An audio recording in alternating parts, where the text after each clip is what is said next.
వీక్షకులందరికీ ఉగాది శుభాకాంక్షలు.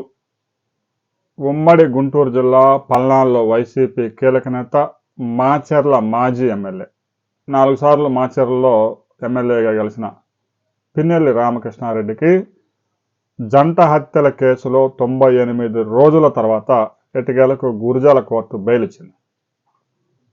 ఇక ఆయన ఇప్పటివరకు నెల్లూరు జైల్లో ఉన్నారు కాబట్టి ఈరోజు దానికి సంబంధించిన డాక్యుమెంట్స్ అందిన తర్వాత అది రిలీజ్ చేసే అవకాశం ఉంది. అయితే ఇక్కడే మరో ట్విస్ట్ ఉంది. మాజీ ఎమ్మెల్యే పిన్నెల్లి రామకృష్ణారెడ్డికి అయితే బెయిల్ వచ్చింది, కానీ ఆయన సోదరుడు వెంకటరామరెడ్డికి మాత్రం బెయిల్ మంజూరు కాలేదు. దీనికి సంబంధించి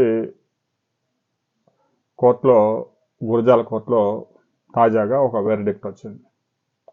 అయితే వారు ఇప్పటికే హైకోర్టును ఆశ్రయించారు.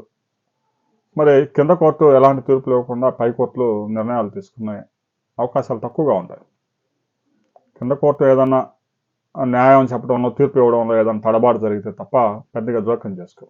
దీనికి సంబంధించి ఈరోజు మరో కీలక అప్డేట్ రాబోతూ ఉంది. కోర్టులో తీర్పులు వచ్చే ముందే మనం దాని గురించి వ్యాఖ్యానించకూడదు కాబట్టి ఆ వెర్డిక్ట్ వచ్చిన తర్వాత మరో వీడియోలో మనం కలుసుకుందాం.